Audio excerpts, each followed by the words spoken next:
The final weeks of my pregnancy were a strange symphony of joyful anticipation and a low, persistent hum of anxiety. I told myself it was normal. Our life, on the surface, was a portrait of suburban bliss. The nursery, a project Matthew had thrown himself into with surprising gusto, was painted a soft, buttery yellow he insisted was the color of optimism. Tiny, gender-neutral clothes, washed in hypoallergenic soap, were stacked in perfect miniature piles inside the white dresser. In the corner, a beautiful oak rocking chair, a far too generous gift from my younger sister Tiffany, seemed to wait with a patient silence. She had presented it to me a month ago, her eyes sparkling. "Only the best for my niece and my favorite sister," she declared. Our life felt like a carefully constructed dream, polished to a high sheen. The handsome, loving husband, with a burgeoning career in finance, the beautiful colonial on a tree-lined street, and now the imminent arrival of our daughter, whom we had already decided to name Amelia. Everything was perfect, almost painfully so. It was this perfection that felt fragile. Over the last month, Matthew had become a ghost in our home, a phantom who appeared long after I'd fallen asleep and left before I woke. The excuses were always plausible, delivered with a weary kiss to my forehead. "Final push on a huge merger, Beck," he'd murmur, his voice muffled by my hair. "It's a career maker. This is all for you and Amelia, to give you both the world." I clung to those words, using them as a shield against the gnawing unease in my gut. My sister, my confidant and best friend, was my primary cheerleader for this narrative. "You're overthinking everything, Beck," Tiffany had said just yesterday, her voice a soothing balm over the phone. "Men get terrified when the baby's about to come. He's nesting in the only way he knows how, by providing. Give the poor guy a break." I chose to believe her. I had to. Tonight, however, belief was no longer a choice. The low hum of anxiety exploded into a sharp, undeniable reality. A powerful wave of pressure seized my entire lower body, tightening like a vice and stealing my breath. This was it. It was really happening.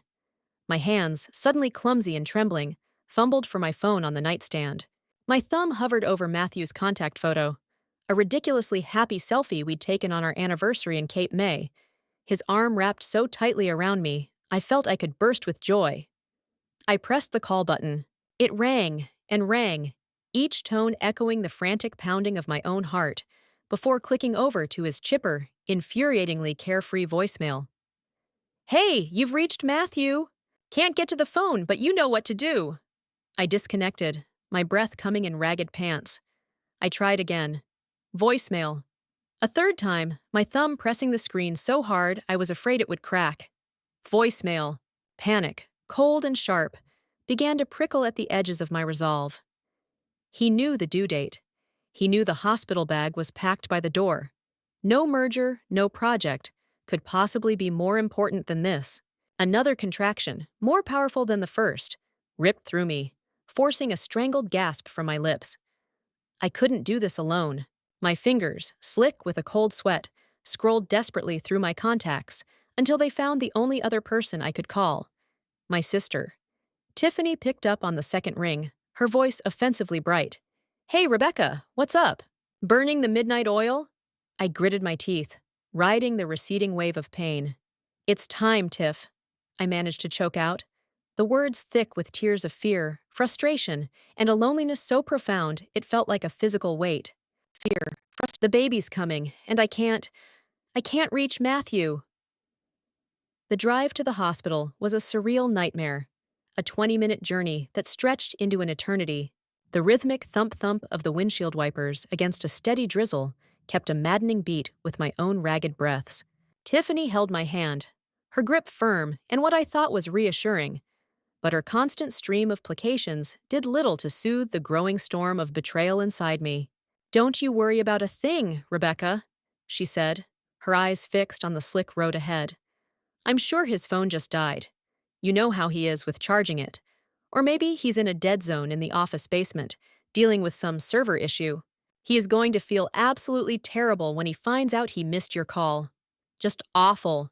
Her justifications felt hollow, overly detailed, and strangely rehearsed. With every new contraction that ripped through me, the sheer physical pain was eclipsed by the sharper, more excruciating agony of Matthew's deliberate absence. It was a wound far deeper than any physical discomfort. We finally screeched to a halt under the brightly lit awning of the maternity ward entrance, and the world outside the car dissolved into a flurry of sterile, organized chaos. Nurses with kind, professional faces swarmed around me, helping me into a wheelchair and whisking me away. They hooked me up to a symphony of beeping monitors, their questions a constant, painful reminder of my solitude. "Is your husband on his way?" a gentle-faced nurse named Helen asked, her pen hovering over an admissions clipboard. He's on his way," I lied, the words tasting like ash in my mouth. The shame was hot and suffocating. Tiffany, ever the dutiful sister, chimed in instantly, her voice as smooth as silk. "His work project ran super late. A real emergency at the firm. He's trying to get here as fast as he possibly can." She squeezed my hand, a gesture that was meant to look like pure sisterly support, but, under the harsh fluorescent lights, felt strangely performative, like an act for the benefit of the hospital. Staff. Hours bled into one another, each minute marked by the escalating intensity of labor. The pain became a primal, all-consuming force, wiping out all other thoughts. But in the brief, gasping moments of respite between contractions, my eyes would invariably drift to my phone on the bedside table, willing it to light up with Matthew's name. It remained dark. I must have tried calling him 24 more times, each unanswered ring a fresh twist of the knife in my heart. Tiffany remained by my side, a constant presence, dabbing my forehead with a cool, damp cloth and offering me tiny chips of ice. "He's going to be so proud of you when he gets here," she murmured, her voice a low whisper. "You are so incredibly strong."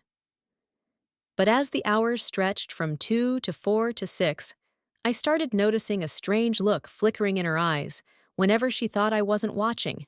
A fleeting mix of pity and something else. Something I couldn't quite place. It was a guarded, almost guilty expression. Eventually, the nurses stopped asking about Matthew. Their sympathetic glances and gentle pats on my arm said everything. They'd seen this script play out before. I was becoming just another woman left to face one of life's most profound and terrifying moments, utterly and completely alone. The beautiful dream of him holding my hand, of us welcoming our daughter into the world as a team, dissolved into a harsh, lonely, and humiliating reality. My support system had been reduced to a sister whose comfort was beginning to feel like a facade, and a team of compassionate strangers who were paid to care. Amelia was coming, with or without her father. There is a point in childbirth, I discovered, where the world outside the four walls of the delivery room ceases to exist. There is only the pain, the pushing, the rhythmic encouragement of the nurses, and the primal, desperate, all-consuming need to meet the tiny life you've carried for 9 long months.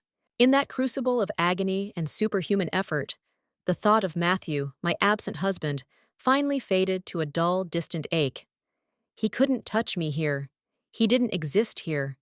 This was my battle, my moment of creation. Tiffany was a pale figure in the corner of the room, looking vaguely ill. She had offered to stay, but when the real guttural work of pushing began, she seemed to shrink away, all her earlier bravado gone. I didn't care. My focus was singular, absolute. The doctor, a calm and steady presence with kind eyes, guided me with a firm, confident voice. "One more big push, Rebecca. You're almost there. I can see her head. You can do this." I bore down with a reserve of strength I never knew I possessed, a raw, guttural cry tearing from my throat as I gave everything I had. And then, a sudden, shocking release. A profound emptiness, followed instantly by the most beautiful sound I had ever heard in my entire life. The loud, lusty, indignant wail of my daughter. "She's here!" the nurse announced, her voice filled with infectious joy. "She's absolutely perfect. Congratulations, Mama." They laid her on my chest, a tiny, squirming, red-faced miracle, slick and warm against my skin. Her brand-new skin was softer than anything I had ever touched. Her scent so new, it felt sacred. I looked into her wide, dark, inquisitive eyes, and in that instant, the entire world snapped back into focus, sharper, more vibrant, and more meaningful than ever before. Every searing ounce of pain, every terrifying moment of doubt, it all melted away, replaced by a tidal wave of love so fierce and overwhelming it left me breathless and sobbing. I was a mother. This perfect, helpless, beautiful little being was mine. Mine. I counted her 10 tiny fingers and her 10 tiny toes through a blur of tears. Tears of exhaustion mingling with tears of pure, unadulterated joy. I did it. Against all odds, I brought her into this world. I didn't need anyone else. I named her right then and there. The name we had chosen together, feeling wholly mine now. "Hello, Amelia," I whispered, my voice hoarse and broken. "I'm your mommy. It's so nice to finally meet you." For a few perfect, blissful, uninterrupted minutes, there was only me and Amelia, a universe of two. But as the adrenaline began to subside and the nurses bustled around me, the cold reality of the empty space beside my bed crept back in like a chilling fog. Matthew wasn't here. He had missed it. He had missed the single most important, most miraculous moment of our lives. He had missed the birth of his own daughter. The incandescent joy of holding Amelia was still there, a warm, solid core of light inside me. But it was now wrapped in a thick, chilling layer of abandonment, and a hurt so deep it felt physical. I looked at the empty chair where my husband should have been, and for the first time, the pain was replaced by something else. A cold, quiet, and formidable anger. An hour later, I was settled in a quiet, private recovery room. The lights were dimmed, and Amelia was asleep in a small, rolling bassinet, right beside my bed, her tiny chest rising and falling in a steady, peaceful rhythm that I could have watched for a lifetime. Rising and falling, the frenetic chaos of delivery had subsided, leaving a strange, hollow silence in its wake, punctuated only by the soft hum of the hospital's ventilation system. Tiffany had left shortly after the birth, her departure feeling abrupt and clumsy. She'd hugged me stiffly, murmuring something about needing to make some urgent calls and really try to track down Matthew. She promised she'd be back soon. I was alone with my swirling thoughts, which ricocheted between overwhelming adoration for my daughter and a growing, sickening dread about the life that awaited us outside these sterile, protective walls.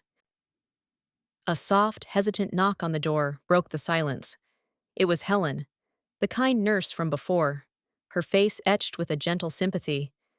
She was holding a man's smartphone in her hand. "Hi, Rebecca. I hope I'm not disturbing you," she said with a soft smile. "The front desk just buzzed up. It seems your husband's phone was left at the reception counter. One of the admitting nurses said he dropped it off a couple of hours ago, said he was in a terrible hurry and was so sorry, and asked them to please get it to you when things had calmed down." A dangerous flicker of hope ignited in my chest. Art, desperate, foolish hope. He had been here? Maybe there was a real emergency? A car crash? A family tragedy? Maybe he had tried to reach me. Maybe this was all a horrible misunderstanding. "Oh, thank you," I said, my voice thick with an unearned relief as I reached for it. "Thank you so much, Helen." She handed me the phone and quietly excused herself, closing the door softly behind her. It was Matthew's phone, the familiar dark gray case instantly recognizable. It felt cold in my hand. As I took it, the screen lit up, awakened by the movement. And there, on the lock screen, was a new message notification, a banner across the top. My blood ran cold, turning to ice in my veins. The preview was short, but it was more than enough to shatter my world into a million irreparable pieces. The message wasn't from his boss or a client or a family member. It was from a contact simply named T. But I knew who it was. The profile picture was a tiny circle, but it was unmistakably her. It was from my sister, Tiffany. The message, time-stamped just over an hour ago, read in its entirety, "It's done. We're on our way to the airport now. Boarding soon. He's all mine, finally. Have fun with your new life, sis. Don't try to contact us." My breath hitched in my throat. I couldn't breathe. The air in the room felt thick and heavy, unbreathable. The room itself started to tilt, the gentle hum of the hospital machinery fading into a dull, deafening roar in my ears. The phone felt like it weighed 1,000 pounds, a block of solid ice burning my hand. He hadn't been in a work emergency. He hadn't lost his phone. He had come to the hospital, to the very building where I was giving birth to his child, only to leave his phone for me to find. A final, gut-wrenchingly cruel goodbye note delivered by proxy. And my own sister, the woman who had held my hand through contractions, who had dabbed my forehead and told me I was strong, who had gifted us the rocking chair that sat waiting in our nursery, was with him. They had planned this. Every late night at work, every supportive phone call, every lie. They had waited until I was at my most vulnerable, physically spent and emotionally exposed, trapped in a hospital bed with their newborn child, to deliver the ultimate, soul-crushing betrayal. The love, the marriage, the home, the future. It was all a lie. A sick, twisted, meticulously crafted, elaborate lie. And I had been their fool. The initial shock felt like being plunged into the frozen depths of a winter lake. For a long, silent moment, I could only stare at the phone, the words on the screen burning themselves onto my memory like a brand. Airport. He's all mine. Have fun with your new life. And the premeditated cruelty was breathtaking. The calculation monstrous. They hadn't just decided to leave. They had orchestrated their departure with the specific intent to inflict the maximum possible pain. Tiffany's feigned support, her worried calls to find Matthew, her quick and clumsy exit after Amelia was safely born. It all clicked into place with a sickening, horrifying clarity. She hadn't been comforting me. She had been monitoring me, a spy in the delivery room, ensuring their vile plan went off without a hitch. The ice water of shock slowly began to recede, and in its place, something new and hard began to form in the hollowed-out cavity of my chest. It wasn't sadness. It was fury, a cold, clear, and focused rage that burned away the tears before they could even form, cauterizing the wound. I slowly lifted my gaze from the phone in my hand to the sleeping, angelic face of my daughter in the bassinet. They hadn't just betrayed me. They had abandoned this innocent, perfect child without a second thought. They had tried to break me at the precise moment I needed to be my strongest. They had underestimated me. I was no longer just Rebecca, the trusting wife and loving sister. I was Amelia's mother, and I would be damned if I let those two monsters destroy us. My trembling hands became steady. My mind, which had been a fog of pain and confusion just minutes before, sharpened to a razor's edge. I thought back over the past few months with this new, terrible clarity. Matthew's sudden, large bonuses from work that he insisted we put into a separate savings account. Tiffany's new designer handbag she claimed she'd found at a consignment shop. The shared secret smiles I had once dismissed as simple in-law affection. I had been willfully blind, but now I could see everything. They hadn't just been planning a new life. They had been funding it with our money. With Amelia's money. I swiped open Matthew's phone.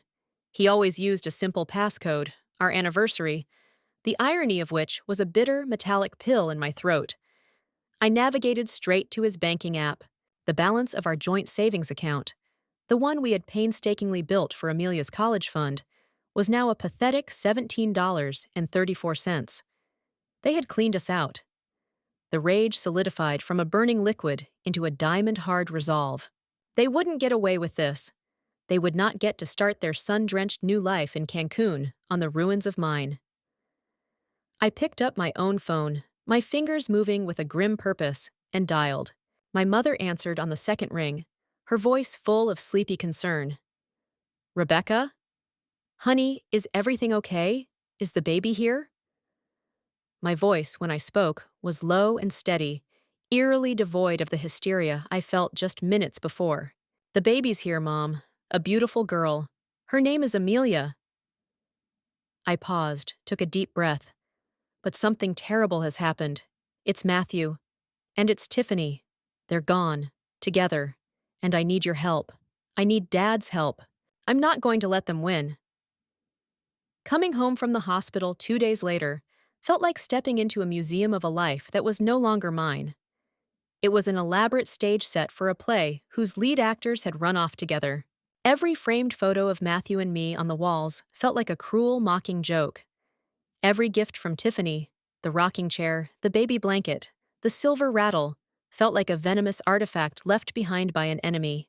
My parents, however, had transformed our house from a crime scene into a fortress of unwavering support. My father, a retired litigator whose mind was still a formidable steel trap, had immediately taken charge of the strategic front, while my mother, a force of nature in her own right, enveloped me in a cocoon of practical care, ensuring Amelia and I wanted for absolutely nothing. Practical care. The first thing Dad did was hire a private investigator and a forensic accountant. The devastation was worse than I thought. Matthew and Tiffany had systematically drained our joint accounts over 2 days, wiring the money through a series of shell corporations to an offshore account. "This isn't just a moral failing, Rebecca," he said, his face a grim mask, but his eyes alight with a familiar, predatory fighting spirit. "This is grand larceny, wire fraud, and conspiracy. They think because they've crossed a border, they're untouchable. They are profoundly wrong." For 2 days, while I focused on the rhythms of feeding and changing Amelia, we strategized. Crying was a luxury I couldn't afford. My energy was poured into my daughter and into the meticulous planning of my counterattack. A simple divorce filing and a quiet police report felt woefully insufficient. They had sought to humiliate me privately, to leave me broken and alone. I would ensure their downfall was catastrophic and devastatingly public. The plan was my father's masterstroke, elegant in its simplicity and breathtaking in its cruelty. We would host a party. Not just any party, but a massive Welcome Home Amelia celebration, to be held at my parents' exclusive country club. We sent out beautiful, expensive, cream-colored invitations to our entire extended family, to all of Matthew's colleagues and partners from his firm, including his boss, a man my father had played golf with for 30 years, and to every single friend Tiffany and I had shared since childhood. The centerpiece of the plan was the bait. My mother, a formidable matriarch in our community, began making calls. She spoke to Tiffany's closest friends and our gossiping aunts, her voice heavy with perfectly feigned confusion and worry. "We just don't know what happened," she'd sigh into the phone. "Matthew and Tiffany took off so suddenly to handle a terrible family emergency for one of Matthew's distant relatives up in Vermont. A terrible accident. We're so worried, but we're determined to throw this party for Amelia, to keep our spirits up. We're just praying they'll make it back in time." The community gossip network lit up like a switchboard. The narrative we were seeding was one of confusion and tragedy, not betrayal. We knew, with absolute certainty, the news would get back to them. Their arrogance would be their undoing. They would hear about the party, about the noble story we were spinning for them. They would see it as their golden opportunity to return as conquering heroes who had selflessly rushed off to handle a crisis, to control the narrative, and to cement their image as dutiful, if tragically waylaid, family members. It was the perfect trap, preying on their boundless vanity and their desperate need for social approval. They would walk right into it, never for a second suspecting that the stage was set not for their triumphant return, but for their public execution. The country club ballroom was glittering, filled to capacity with a sea of familiar faces, buzzing with a potent mixture of genuine celebration and whispered, speculative gossip. I stood near the grand entrance with Amelia cradled protectively in my arms, having painstakingly dressed myself to be a vision of serene, resilient motherhood. I wore a simple, elegant white dress, a stark and deliberate contrast to the black, simmering rage I kept carefully contained within me. My parents flanked me like royal sentinels, Every guest who offered effusive congratulations on Amelia's birth also offered a concerned, probing question about Matthew and Tiffany, which my mother deflected with the practiced ease of a seasoned diplomat. Then, precisely at 8 o'clock, they arrived. Matthew and Tiffany walked through the grand double doors as if onto a movie set, their expressions a masterful blend of weary exhaustion and sorrowful relief. Matthew, looking infuriatingly handsome in a tailored navy suit, rushed to my side. "Rebecca, my love," he said, his voice loud enough for the dozen people nearby to hear clearly. "Thank God we made it back. My great-aunt in Vermont. It was so sudden, a terrible fall. We had to rush to her side. There was no internet, no cell service, no time to explain. He reached out a hand to touch Amelia's cheek, but I instinctively shifted her slightly out of his reach. Tiffany, her eyes glistening with perfectly formed crocodile tears, pulled me into a tight, theatrical hug. Oh, Rebecca, I am so sorry you had to go through the birth alone. It broke my heart every second we were gone. But it was a family emergency. We had absolutely no choice. They were magnificent liars. They moved through the room like seasoned politicians, shaking hands, accepting sympathies, their lies flowing as smoothly as the champagne being poured by the waitstaff. I watched them, my heart a cold, heavy stone in my chest. I let them work the room for a full half-hour, letting them build their fictitious narrative brick by brick, letting them bask in the warmth of everyone's misplaced concern. Finally, when they were standing in the very center of the ballroom, surrounded by their colleagues and friends, my father stepped to the microphone on the small stage. "Friends! Family!" he began, his powerful voice booming through the suddenly quiet ballroom. "Thank you all for coming tonight to celebrate my beautiful new granddaughter, the lovely Amelia." A warm round of applause filled the room. I also want to officially welcome home my daughter's husband, Matthew, and my other daughter, Tiffany, who we are all so relieved to see have returned safely from a sudden, urgent family matter. He paused, letting the words hang in the air, a benevolent smile on his face. Matthew and Tiffany beamed, looking utterly vindicated. "However," my father continued, his tone shifting, the warmth evaporating, replaced by the chilling precision of a litigator, "there seems to be some confusion about the nature of this emergency." He looked directly at Matthew, his eyes like chips of ice. "Because Matthew's last living great-aunt passed away 6 years ago. I know this for a fact because I delivered the eulogy at her funeral." A shocked collective silence fell over the room. It was absolute. Matthew's face went white as a sheet. Tiffany froze, her practiced smile dissolving into a mask of pure horror. At that moment, I stepped forward from the crowd, my voice clear and strong, holding up Matthew's phone for all to see. "The real emergency," I said, my gaze locking with my sister's, "was their desperate need to get to the airport after draining my daughter's savings account. But they were kind enough to leave a record of their plans." I pressed a single button on the phone, and Tiffany's voice, from a saved drunken voicemail she'd left Matthew a week prior, a message I discovered during my furious search, filled the cavernous, silent room. "Just a few more days, baby, and we're free. Beck will be stuck with the kid and the mortgage, and we'll be sipping margaritas in Cancun. She'll never, ever see it coming."